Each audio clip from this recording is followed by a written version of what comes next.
Bientôt le jour se lèvera, la lumière en ta nuit jaillira.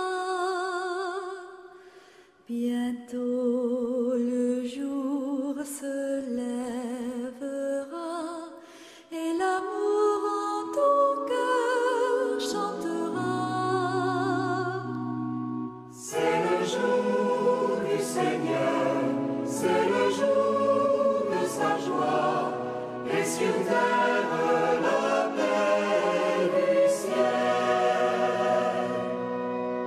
Bientôt, Seigneur, ton jour viendra. Bientôt, Seigneur Jésus.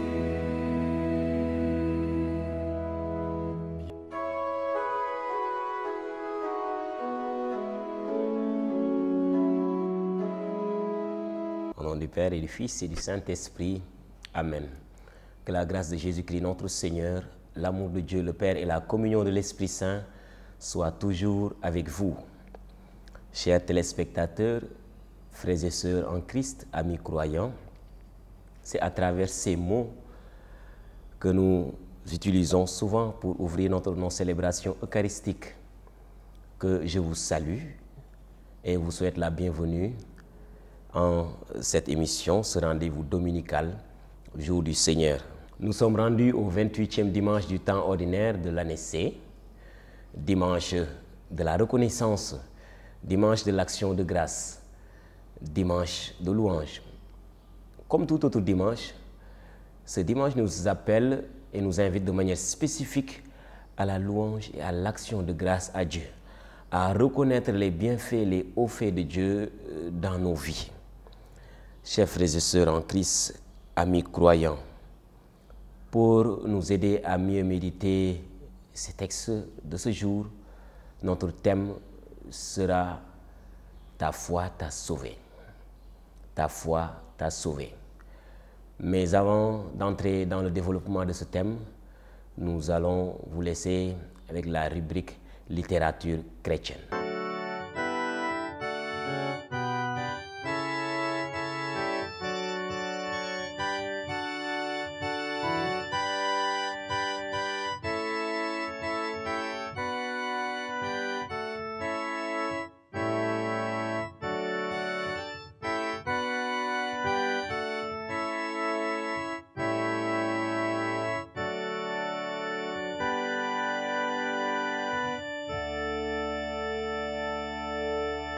Chers frères et sœurs en Christ, chers fidèles chrétiens, chers téléspectateurs, chers internautes, bonjour et agréable dimanche. Je suis heureuse de vous retrouver sur ce plateau pour un nouveau numéro de la rubrique Littérature chrétienne. Je vais introduire ce débat par cette belle citation dans le livre des psaumes. Venez, écoutez, vous tous qui craignez Dieu, et je raconterai ce qu'il a fait pour mon âme. Psaume 66, verset 16. Cette parole est réservé à chaque chrétien, être témoin des merveilles du Seigneur. Aujourd'hui, nous accueillons sur notre plateau une très belle et jeune dame, Madame Alakbé Colette Manet, auteure du livre « Le bien le plus précieux ». Dans cet ouvrage, notre écrivain nous entretient sur sa relation avec Dieu lorsque nous savons nous abandonner à sa très sainte volonté. Quand nous lui faisons confiance et que nous nous laissons conduire par l'Esprit Saint. Bonjour, Madame Alakbé. C'est un plaisir de vous accueillir sur ce plateau et merci d'avoir accepté notre invitation. Voulez-vous vous présenter à nos chers téléspectateurs? Je m'appelle Colette Manet, épouse Alagbé, et je voudrais également vous remercier pour l'invitation qui m'a été faite en ce jour pour venir partager avec vous sur ce plateau du jour du Seigneur. Merci d'introduire ce débat par une très belle prière à l'Esprit Saint. Comme au jour de la Pentecôte, viens Esprit Saint, viens en nos cœurs, viens nous combler, viens nous remplir de ta présence. Comble-nous de tes dons, renouvelle en nous les charismes et donne-nous d'être des témoins authentiques de Jésus Sauveur. Amen. Merci Colette. Madame Alagbé, pouvez-vous exceptionnellement me donner la permission de vous appeler Colette? Colette parce que c'est mon prénom et je n'ai pas l'occasion de prononcer ce nom et le Seigneur me fait cette grâce. Avec plaisir, Madame Sow. Qu'est-ce qui vous a conduit à produire cet ouvrage que j'ai lu avec beaucoup de gaieté? Quand j'ai reçu le livre, j'étais impressionnée par la page de couverture. Cette belle image m'a fascinée.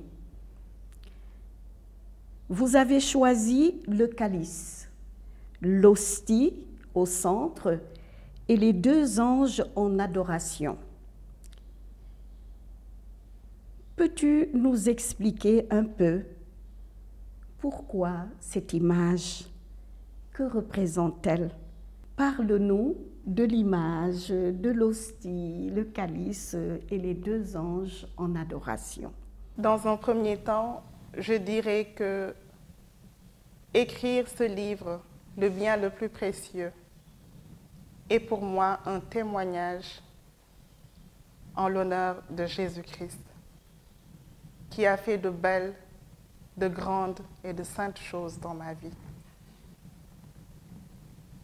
Il y a un passage dans la Bible qui dit « Les secrets du roi, il faut les taire, mais les bontés du Seigneur, il faut les proclamer. » Et c'est à travers l'écriture que j'ai voulu rendre gloire à Jésus.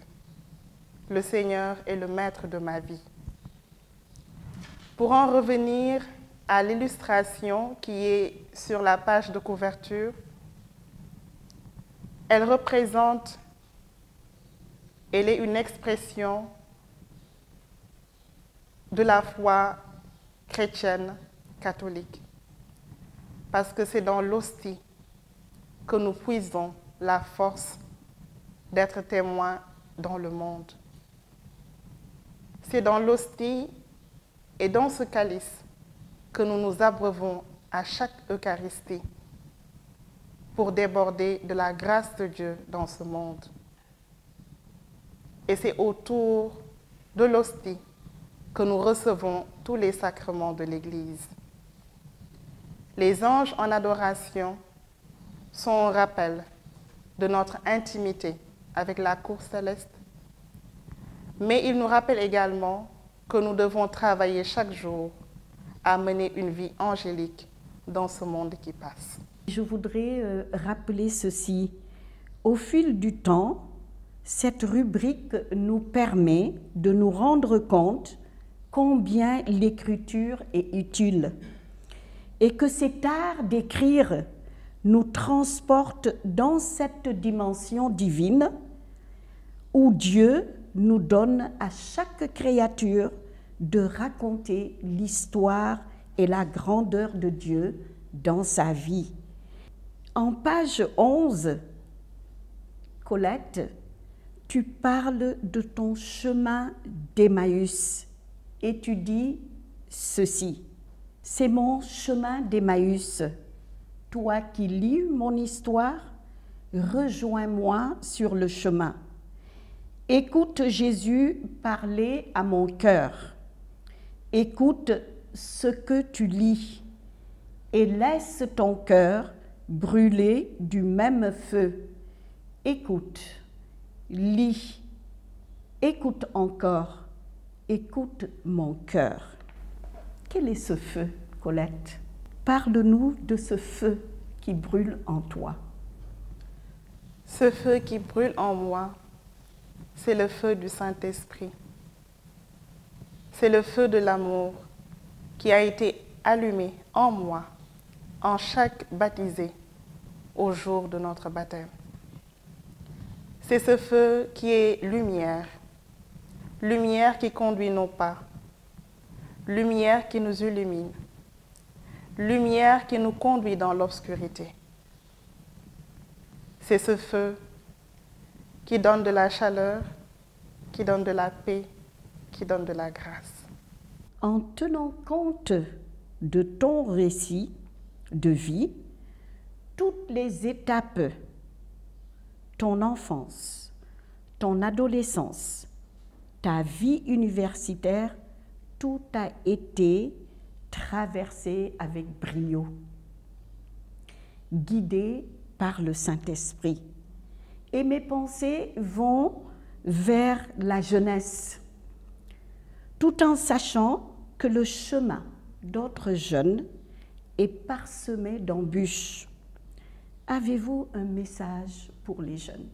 Oui, Madame Sow, je voudrais en ce jour inviter tous les jeunes du monde entier, plus particulièrement les jeunes chrétiens, les jeunes de l'Église du Sénégal, les jeunes de l'Église universelle, à mettre leur foi, leur espérance en Jésus-Christ. Il ne déçoit pas. C'est une expérience personnelle que je partage. J'ai eu la grâce d'être née dans une famille de croyants où les parents nous ont transmis le don de la foi. Et à la lumière de cette foi, nous avons été conduits sur les chemins de l'Église. Aujourd'hui, je peux affirmer avec assurance que celui qui met son ancrage en Jésus-Christ ne sera pas déçu. Parce que Jésus, il est fidèle. Jésus, il est amour, mais surtout, il est vivant. Très souvent, pour nous, jeunes chrétiens, nous avons tendance à considérer ou bien à penser que c'est une histoire qui a été racontée. Mais Jésus n'est pas une histoire. Jésus est vivant. Il est à l'œuvre, il agit, il nous parle, il nous écoute et il partage toutes les situations de nos vies, des plus banales aux plus complexes. Jeunes chrétiens, jeunes chrétiennes, baptisés, mets ta foi en Jésus Sauveur. Il ne déçoit pas. Et quand on confie, quand une âme prend la résolution, je dis bien l'entière résolution, de se consacrer entièrement à Jésus-Christ, le Seigneur ne peut qu'exploser de joie et de bénédiction.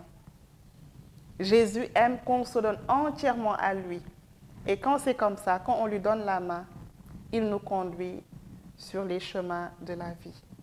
Les différents groupes, Colette, dans lesquels tu as évolué, les CVAV, Communauté ecclésiale de base, Association catholique de l'UGB à Saint-Louis, le Renouveau charismatique catholique, semble avoir eu un impact très positif sur ton développement humain et spirituel. Savoir écouter la voix du bon berger. Peux-tu nous éclairer sur la question? L'Église est mère et elle nous donne beaucoup de trésors, dont les mouvements d'action catholique que j'ai eu à fréquenter depuis ma tendre enfance. Je me souviens avec joie des après-midi du mercredi que nous passions chez les sœurs de la présentation de Marie à Thiès. J'ai été choriste, pas très longtemps, mais dans la chorale, j'ai rencontré d'autres jeunes et j'ai appris à louer le Seigneur. Dans la communauté ecclésiale de base à laquelle j'appartenais, nous nous réunissions une fois par semaine autour d'un chapelet, autour d'une célébration eucharistique, autour d'un partage d'évangile. Et tous ces précieux temps ont été comme une semence de grâce, comme une semence de bénédiction dans mon âme. Mais Madame Sow, je voudrais ici et maintenant remercier le Seigneur de m'avoir conduite dans le renouveau charismatique catholique. Car c'est grâce au renouveau charismatique, c'est dans le renouveau charismatique que j'ai appris véritablement à découvrir Jésus-Christ comme une personne vivante. Jésus-Christ comme un Dieu. C'est dans le renouveau charismatique que j'ai appris à avoir cette intimité avec le Seigneur, à le considérer comme quelqu'un de vivant qui est à côté de moi. Dans le renouveau, j'ai appris à louer le Seigneur. J'ai appris à prier le Seigneur. J'ai appris à lire la parole de Dieu, à comprendre la parole de Dieu, à pénétrer la parole de Dieu. J'ai appris à redécouvrir les sacrements de l'Église, notamment la confession et la célébration eucharistique. J'ai appris à découvrir la Vierge Marie. Et je bénis le Seigneur pour tous les mouvements de l'Église. Et j'encourage tous les jeunes, j'encourage les parents à ne pas avoir peur d'envoyer leurs enfants dans ces mouvements où ils rencontrent des amis, des camarades et où ils partagent la parole, où ils partagent l'expérience chrétienne catholique. Aujourd'hui, je trouve un peu déplorable le fait que certains parents, pour une raison ou une autre, se disent que, ou bien interdisent entre guillemets à leurs enfants de fréquenter ces mouvements. On comprend qu'il y a des problèmes de temps, les enfants vont à l'école, les jeunes ont des examens à passer, mais ce temps, ces 2 heures de temps, ces 3 heures de temps hebdomadaires que nous passons dans les mouvements d'action catholique ne nous appauvrissent pas, mais nous enrichissent. Donc je lance un appel solennel à tous les chrétiens, aux mères de famille, aux parents, à vraiment encourager les enfants, les jeunes et même les adultes à fréquenter les mouvements de l'Église, car c'est un tremplin de grâce, c'est une source de bénédiction, c'est une source d'approfondissement de la foi. Colette, je voudrais qu'on revienne un peu sur le renouveau charismatique catholique. Après avoir été bergère et responsable dans le bureau national du renouveau charismatique, aujourd'hui, quelle est ta relecture du renouveau charismatique catholique? Le renouveau charismatique catholique est une école de prière. C'est un courant de grâce qui traverse l'Église. Et pour ma part, il a été une belle expérience, une expérience de foi où j'ai appris à redécouvrir la grâce de l'Église, où j'ai appris à redécouvrir les trésors de l'Église. Je voudrais remercier l'ensemble des bergers, des bergères et des fidèles avec qui j'ai partagé et je partage encore ce mouvement.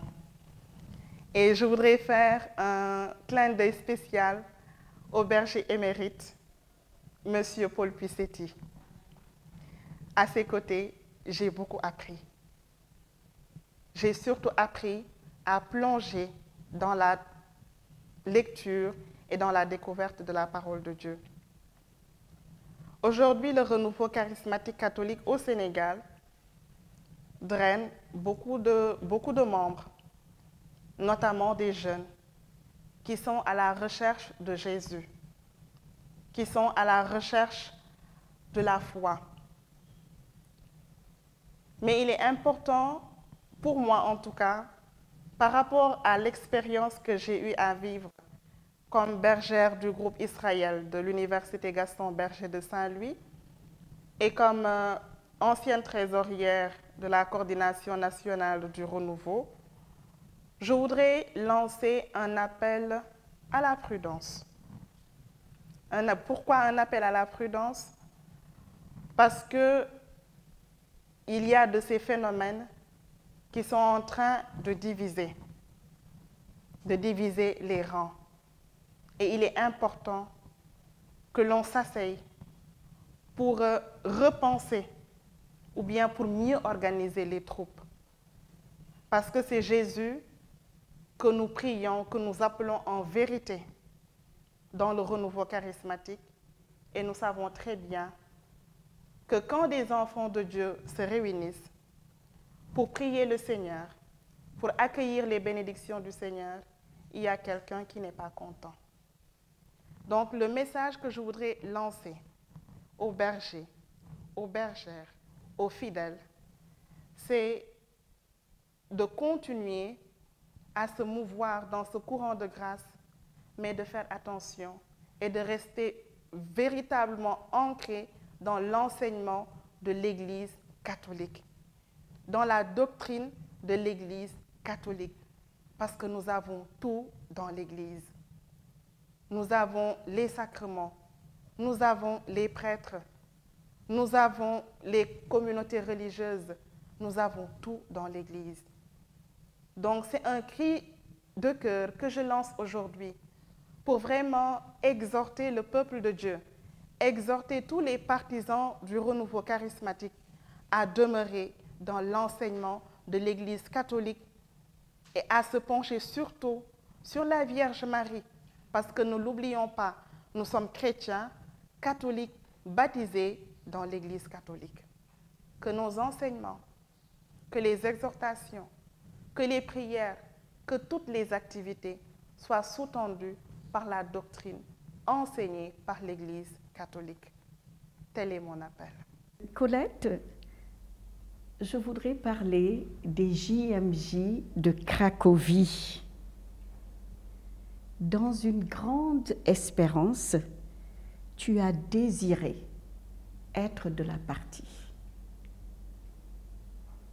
Par tes propres forces, tu as essayé de frapper à des portes. Et la solution t'a guidé dans la prière. Le Saint-Esprit t'a conduit dans la prière pour cette demande. Et tu étais une passionnée du pape Jean-Paul II. Ta dévotion pour lui était très grande et tu lui as confié ce sujet de prière. Entre-temps, tu passais à l'action et tu as rencontré un monsieur qui se trouvait, qui travaillait pour les prêtres, qui était dévoué aux prêtres dans la cathédrale de Saint-Louis. Et à ce dernier, tu as posé ton problème. Et il t'a dit de prier ton ange gardien, de prier, et que le Seigneur agira. En lisant, en parcourant ton livre, j'étais émerveillée de voir comment le Seigneur a agi à travers cette dame polonaise qui travaillait à Saint-Louis et qui a voulu de tout cœur amener 2 personnes à ces JMJ de Cracovie. Et le nom de Colette a été propulsé en avant. Parle-nous un peu de Cracovie. Madame Sow, c'est toujours avec beaucoup d'émotion que je retrace ce parcours de ma vie. Au terme des JMJ de Rio, j'avais fait une petite prière dans mon cœur et j'avais demandé au Seigneur de m'accorder la grâce de participer au JMJ de Cracovie. C'était une prière vraiment ardente, vu la dévotion, l'amour que j'ai pour le Saint-Pape Jean-Paul II. Et comme vous l'avez dit, je me suis mise en prière. Et d'une manière particulière, j'avais effectué un pèlerinage à Popenguine. Et pour qui connaît la grotte de Popenguine, on sait qu'à gauche, il y a une statuette du Saint-Pape Jean-Paul II. Et je me suis adressée au Saint-Père en lui disant, Saint Jean-Paul II, s'il est vrai que vous avez foulé le sol du Sénégal, permettez que je puisse venir jusque chez vous en Pologne. Je veux assister à ces JMJ de Cracovie. Et je suis partie. J'ai continué à prier, j'ai continué à intercéder et j'ai confié l'intention à quelques amis, à quelques intercesseurs qui m'entourent. Vu que les mois passaient et que je n'avais pas la solution, j'ai essayé par mes propres moyens de trouver une solution en sollicitant nos pasteurs, que ce soit à Saint-Louis ou bien à Dakar, pour pouvoir intégrer le groupe des jeunes qui avaient été choisis. Mais ce n'est pas la voie que le Seigneur voulait pour moi. Et à quelques mois de la manifestation, je m'en suis ouverte à un monsieur qui vivait à Saint-Louis et qui était très proche de l'église. Je lui ai partagé l'intention en lui disant « Je souhaiterais vraiment assister au JMJ de Cracovie ». Et là, il m'a tout simplement répondu « Confie-toi à ton ange gardien ». Je dois avouer que je n'étais pas très convaincue par sa réponse, mais j'ai dit « Bon, oui, pourquoi pas ?» Et j'ai formulé une petite prière. Mais le Seigneur étant vraiment merveilleux, un soir, alors que je sortais des UFR, des unités de formation et de recherche, j'étais à Saint-Louis, à l'université, je reçois l'appel de ce monsieur qui me dit « Colette, je voudrais te passer une dame ». J'ai dit « Oui, je suis d'accord ». Et la dame en question se présente. Elle donne son nom, je m'appelle Suzanne, je suis polonaise et je voudrais vous offrir le billet et tous les frais de séjour pour les JMJ de Cracovie. Au début, je croyais que c'était une blague, mais c'est par la suite que je me suis rendu compte que le Seigneur avait exaucé ma prière. C'est une dame polonaise qui vivait à Saint-Louis à l'époque et qui, dans son cœur, avait reçu du Seigneur d'offrir ce séjour des JMJ à 2 jeunes Sénégalais. Elle a cherché dans son entourage et puis elle est tombée sur ce monsieur, Hervé, à qui elle a exposé son désir de faire ce cadeau à 2 jeunes. Et vu que j'en avais parlé à Hervé, il s'est dit, je connais une jeune fille qui est vraiment motivée, qui veut y aller. Je vous propose de lui offrir ce séjour. Et c'est comme ça que j'ai pu effectuer les merveilleuses journées mondiales de la jeunesse à Cracovie. Et cerise sur le gâteau, j'ai pu aller jusque dans la maison natale du Saint-Pape Jean-Paul II. Je bénis le Seigneur pour ce miracle. Et je reste reconnaissante à Saint Jean-Paul II. La grâce vous suit en quelque sorte et le Seigneur est merveilleux pour qui sait lui faire confiance. Colette, le Seigneur, dans sa grande bonté, exauce cette prière. Tu vas à Cracovie. Ta foi ardente que tu as mis en action a produit des fruits. Te voilà devant aller voir la famille pour dire au revoir. Cette grande joie, j'imagine que tu voulais partager avec la famille. Hélas, ta sœur, ton unique sœur, Josiane, était malade. Colette, l'épreuve que tu as subie, mais la manière dont tu as été sereine dans l'épreuve. Malgré cette difficulté, ton enthousiasme pour Cracovie, tu as su le préserver. Parle-nous de cette force du Saint-Esprit qui agit en toi. À quelques jours du départ pour les JMJ de Cracovie, j'ai quitté Saint-Louis pour venir à Thiès dire au revoir à mes parents. Et au cours de ce voyage, j'ai retrouvé ma petite sœur Josiane qui était malade. Quelques jours avant ce voyage entre Saint-Louis et Thiès, j'appelais maman au téléphone. Elle m'informait que Josiane était malade, mais que ça allait passer. Donc je me suis dit que c'était l'occasion de passer la voir. Mais j'avoue que lorsque je suis arrivée à Thiès et que je me suis rendue à l'hôpital et que je l'ai trouvée sur ce lit, j'ai été secouée en mon âme. Ma petite sœur était gravement malade. Elle était alitée, elle était amaigrie. Mais en l'embrassant, je pleurais et elle m'a dit « Colette, ne pleure pas, va en paix et prie pour moi.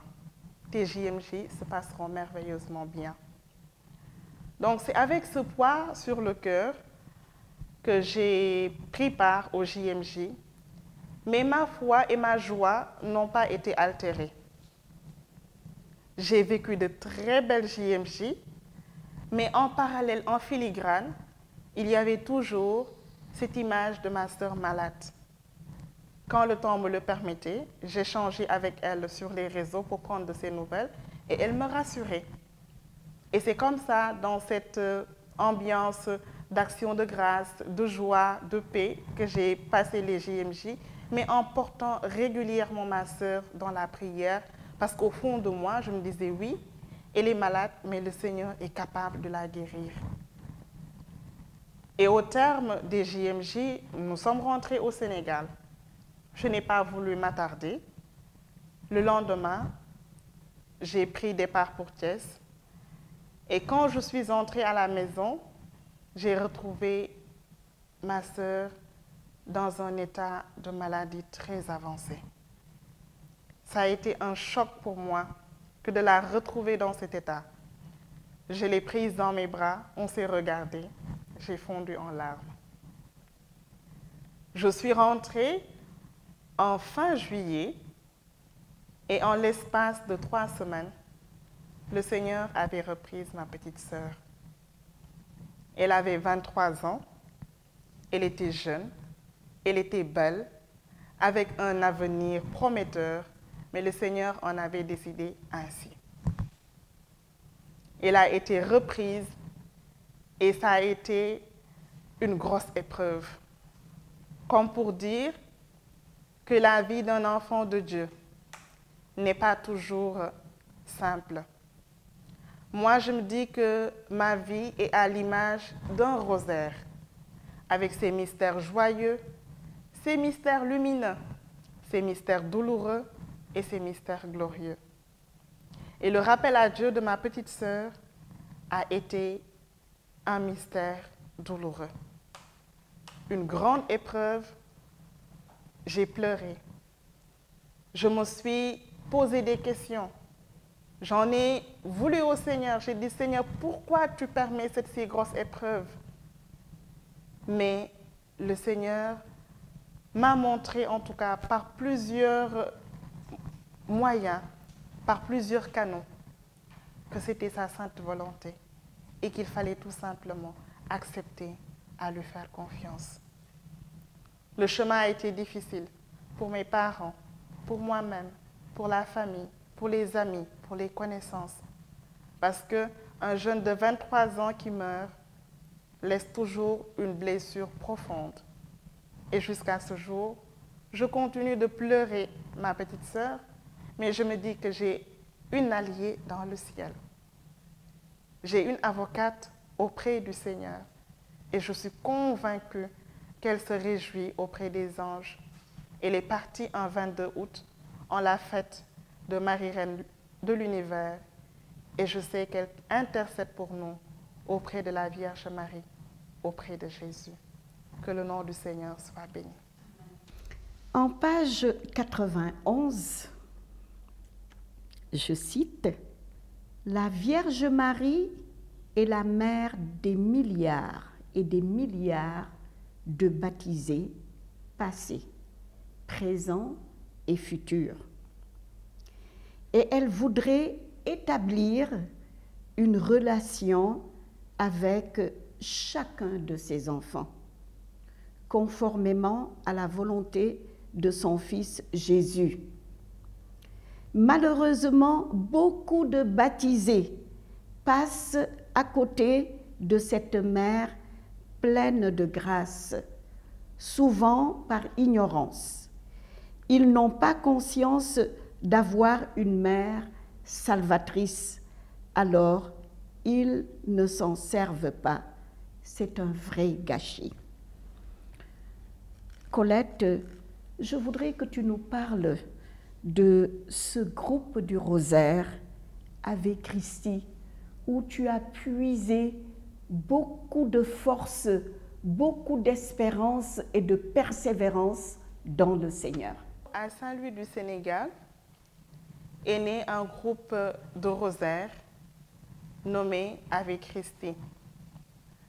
Ce groupe est né le 8 décembre 2015 en l'ouverture de l'année sainte de la miséricorde divine.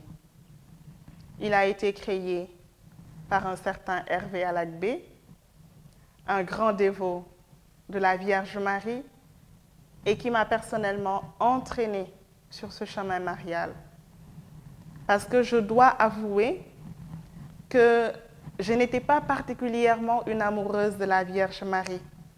Au catéchisme, on nous a appris à réciter le chapelet et surtout à avoir une dévotion particulière pendant les mois d'octobre, les mois de mai dédiés à la Vierge Marie. Mais ma relation avec la Vierge Marie s'en arrêtait là, ni plus ni moins. Alors c'est en intégrant ce groupe de prière que j'ai appris à découvrir un tout petit peu, jour après jour, le visage maternel de la Vierge Marie, dans la récitation quotidienne du rosaire. Une prière simple, une prière profonde, une prière merveilleuse qui nous introduit dans l'intimité avec le Seigneur. Il y a un chant qui dit, si tu veux aller à Jésus, il y a un chemin, Santa Maria. La Vierge Marie est ce chemin qui nous mène à Dieu. Elle est ce chemin qui nous mène à Jésus, son Fils. Ce n'est pas pour rien qu'à la croix, Jésus nous dit, voici ta mère. Il nous demande d'accueillir sa mère comme celle qui nous porte, comme celle qui nous protège, comme celle qui nous guide sur les chemins de la vie. Grâce à Ave Christi, j'ai découvert la Vierge Marie. Pas entièrement, le chemin se poursuit, mais en tout cas, aujourd'hui, je peux dire que c'est grâce à la fréquentation de ce groupe de prière que j'ai pu avoir une meilleure intimité avec la mère de notre Sauveur. Le rosaire devient une arme. Le rosaire devient une protection. Le rosaire devient une source de paix. Et je sais et je peux affirmer avec conviction que c'est grâce à la fréquentation de ce groupe de prière, grâce à ces Ave Maria récités tous les jours, que j'ai pu porter avec plus de sérénité le deuil de ma petite sœur. Et aujourd'hui, je continue encore à m'accrocher à cette arme que le Seigneur nous a donnée par la Vierge Marie, par le rosaire de Marie. Colette, je voudrais aborder un volet très important, la vocation du mariage dans le Seigneur. Et je voudrais te dire, Colette, que dès le sein de ta mère, le Seigneur te connaissait. Et il te disait, j'ai fait pour toi des projets de paix et de bonheur et non de malheur, pour te donner la vie et l'espérance. Hervé, à qui je fais un petit coucou en passant, était dans le plan de Dieu pour ta vie. Quand tu retraces cette étape de Saint-Louis, Hervé était toujours présent, comme un ange gardien pour t'accompagner à Jésus et à la Vierge Marie. Et de fil en aiguille, comme on dit, Hervé, sur qui tu posais un regard fraternel, au fil du temps, dans ta prière, on s'est rendu compte, tu t'es rendu compte en tant que jeune fille, désirant le mariage, tu cherchais ton âme sœur. Et Hervé était sur le chemin. Cette étape de Hervé, tu peux le reprendre pour donner de l'espérance aux jeunes, faire comprendre aux jeunes qu'ils doivent accepter d'attendre la volonté de Dieu dans le choix d'un époux, dans le choix d'une épouse, savoir prier pour que le Seigneur envoie l'âme sœur. Parle-nous de ce volet, ta rencontre, cette symbiose avec Hervé. Une belle rencontre, une magnifique rencontre que le Seigneur a permise. Rien ne présageait de ma relation avec Hervé. Il vivait en France et du jour au lendemain, il a pris ses baluchons qu'il a déposés à Saint-Louis du Sénégal. Lui-même ne sachant pas ce qui l'a conduit à Saint-Louis. Et parfois dans mon cœur, je dis en souriant, le Seigneur lui a fait traverser les mers pour l'amener jusqu'à Saint-Louis du Sénégal, pour permettre cette rencontre et ce mariage. Parce que je crois que c'est un mariage qui a été scellé dans les cieux. Il y a une expression en Wolof qui dit « Sëy bu ñu takk ci aras ». Ça veut dire un mariage qui a été scellé dans les cieux. Et je bénis le Seigneur de m'avoir envoyé Hervé, comme il l'a fait pour Toby et Sarah. Je portais ce désir de me marier. J'avais envie de me marier. Et comme sur tous mes projets, je portais cette intention régulièrement au Seigneur dans la prière, dans le chapelet, par des demandes de messe, des neuvaines, des pèlerinages. C'est une intention que je portais. À un moment donné, je peux dire qu'on est peut-être tenté par le doute et le découragement quand ça ne vient pas. Pour nous jeunes filles, nous allons dans des mariages. C'est tout beau. Les robes sont belles, les tenues des pages, des filles d'honneur, les réceptions, les messes, tout est beau. Et ça donne envie de se marier. Mais au-delà de tous ces aspects, je voudrais inviter toutes les personnes qui attendent leur âme sœur à mettre leur confiance en Dieu, parce que Dieu marie bien ses enfants. Et Dieu a le dernier mot dans toutes les situations de nos vies. Même si l'âge avance, disons gloire à Dieu, c'est le Seigneur qui le permet. Et nous devons accepter cette volonté de Dieu dans notre vie. À certains, Dieu donnera la grâce de se marier assez tôt.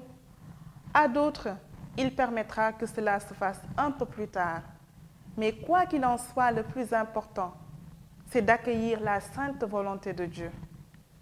Et moi, en tout cas, dans ma recherche, je priais beaucoup avec la Vierge Marie et Saint Joseph, avec les saints Louis et Zélie Martin, avec ces saints que l'Église nous propose comme modèle de vie familiale, comme modèle d'époux. Je leur demandais de m'aider à trouver une âme sœur qui me corresponde. Et dans ce choix, ce qui est important, Madame Sow, j'avais établi un portrait. Parce que je disais au Seigneur, voici le portrait le modèle de mari que je voudrais. Un mari aimant, un mari pieux surtout, parce que pour moi, c'était un critère incontournable. Un mari pieux, un mari qui connaisse le Seigneur et un mari qui me permettra de continuer à vivre et à pratiquer ma foi chrétienne catholique.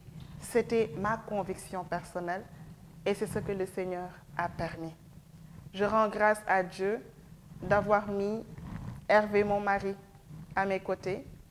Il est un père pour moi, il est un frère pour moi, il est un ami, il est un confident, il est un mentor et je bénis le Seigneur pour sa vie. Que tous les jeunes soient fortifiés en Jésus, qu'ils comprennent que quand le moment viendra, le Seigneur leur permettra de rencontrer leur âme sœur, de fonder des familles saintes, des familles qui soient des églises domestiques pour la gloire de son nom. Colette, nous arrivons au terme de notre émission. J'ai vu la préface et j'ai aimé quelques phrases de cette préface. L'auteur nous montre comment le chemin s'est fait avec Dieu à travers les moments de consolation et de désolation. Jésus est le bien le plus précieux pour quiconque lui fait confiance. Colette, qui est le père Roger Nsono Bandji de la congrégation du Cœur Immaculé de Marie. Parlez-nous un peu de lui. Je suis heureuse de pouvoir parler du père Roger, qui est un père spirituel pour moi. Nous nous sommes rencontrés à Saint-Louis dans le cadre d'une activité d'église et c'est à travers un échange, pendant une confession, que je me suis dit, j'aimerais bien que ce prêtre soit un accompagnateur. Et le Seigneur a permis que le père Roger soit un accompagnateur qui m'accompagne, mais qui est aussi d'un très bon conseil à mes côtés.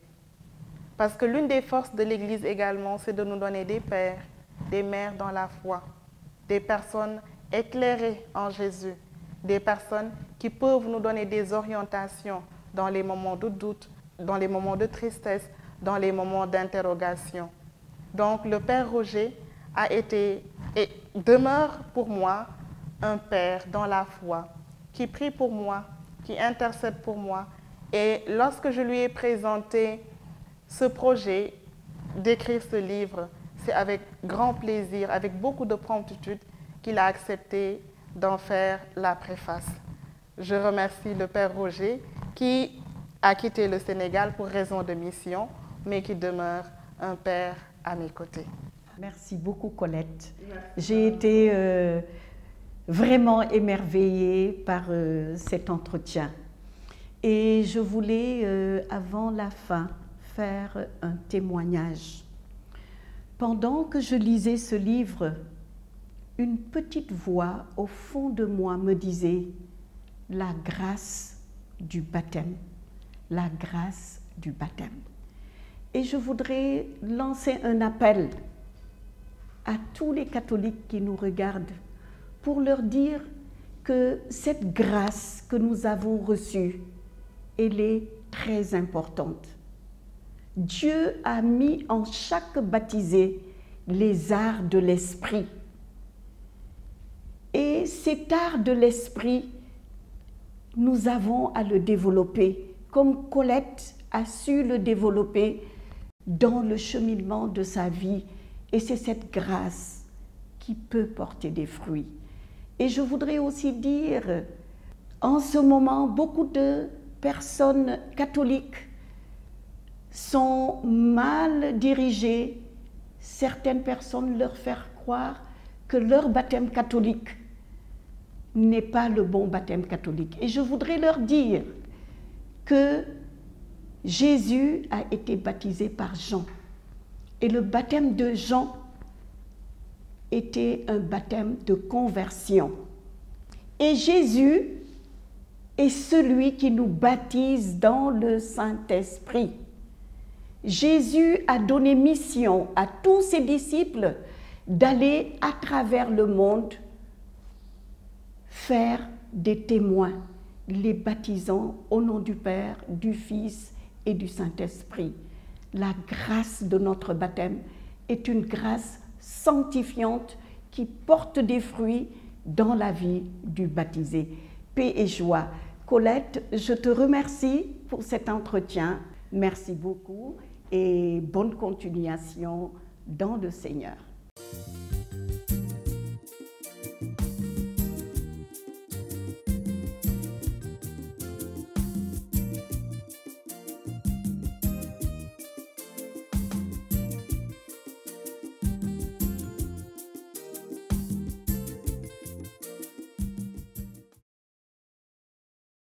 Chers frères et sœurs en Christ, amis croyants, le thème qui nous réunit ce jour est intitulé « Ta foi t'a sauvé ». Des paroles de Jésus dans l'évangile de ce jour. Ta foi t'a sauvé. Le salut par la foi. Saint Jean, en effet, déclare dans son évangile « Celui qui croit en lui, Jésus, échappe au jugement. Celui qui ne croit pas est déjà jugé du fait qu'il n'a pas cru au nom du Fils unique de Dieu. » Cela veut dire que nous sommes sauvés par la foi. Le seul et l'unique sauveur au monde, c'est Jésus-Christ, et il a mis en chacun et chacune de nous le dépôt de la foi. Alimentons donc cette semence que Dieu a mis en nous. Oui, alimentons-la par la prière, alimentons-la par l'action de grâce, alimentons-la par la charité et la fréquentation des sacrements, particulièrement celui de l'Eucharistie. La foi sauve, oui, car elle est pour nous une réponse à l'appel de Dieu. L'appel de Dieu au salut. Chers frères et sœurs, Dieu appelle, le monde appelle, mais l'ennemi aussi appelle. Mais Dieu nous appelle à la foi, cette foi qui sauve. Pour mieux vivre notre foi, il nous faut donc être reconnaissant. Être reconnaissant, comme nous exhorte Saint Paul en ces termes. Souviens-toi de Jésus-Christ ressuscité d'entre les morts. Oui, Jésus-Christ est mort et ressuscité pour toi, pour moi, pour tout homme. Être reconnaissant comme ce lépreux parmi les 10 qui ont été purifiés par Jésus, qui revient à lui en glorifiant Dieu à pleine voix. Ce lépreux qui rend grâce après avoir reconnu les bienfaits de Dieu par sa guérison, par sa purification de sa lèpre. Chers frères et sœurs en Christ, la foi est une réponse à l'appel de Dieu. Cette réponse doit être remarquée dans chaque domaine de notre vie. La réponse à Dieu par la reconnaissance, par l'action de grâce, par la louange, la reconnaissance dans tous les domaines de notre vie. La reconnaissance pour tout ce que nous avons reçu, en commençant par la vie. Chers téléspectateurs, frères et sœurs en Christ, amis croyants, être reconnaissant comme l'un de ces 10 lépreux qui ont été purifiés par Jésus, donc guéris. Ce lépreux purifié par Jésus et qui revient à lui en glorifiant Dieu à pleine voix et en rendant grâce à Jésus. Oui, chers frères et sœurs en Christ, amis croyants, ta foi t'a sauvé. Ta foi te sauve. Cette foi qui est une réponse à l'appel de Dieu a besoin d'être exprimée dans la vie de tous les jours. Ta foi t'a sauvé. Ta foi te sauve par les actes que tu accomplis tous les jours de ta vie. Ta foi t'a sauvé. Ta foi te sauve par la reconnaissance des bienfaits que tu as reçus de Dieu et qui aujourd'hui continue de te faire grandir dans la vie de tous les jours. Ta foi t'a sauvé, ta foi te sauve quand tu pries. Ta foi te sauve quand tu reconnais ta petitesse devant la grandeur infinie de Dieu qui a semé en toi cet amour que tu veux lui offrir à travers la foi. Le Seigneur soit avec vous. Chers amis téléspectateurs, amis croyants, l'un des 10 lépreux est revenu à Jésus pour rendre grâce. Ayons tout simplement cette attitude d'action de grâce. C'est la joie d'être libéré, c'est la joie d'être sauvé par la foi. Toi non plus, ne retiens pas ton action de grâce. Glorifie le Seigneur pour toutes ses merveilles. Jésus te dit aujourd'hui, ta foi t'a sauvé. Crois seulement et tu verras. Seigneur, augmente-nous la foi. Cette foi qui nous pousse à la charité, mais aussi cette foi qui appelle à l'espérance. Que le Seigneur vous garde de tout mal, qu'il vous donne cette santé du corps, de l'âme et de l'esprit, et qu'il vous bénisse. Au nom du Père et du Fils et du Saint-Esprit. Amen. Bon dimanche et sainte semaine à vous tous. C'est le jour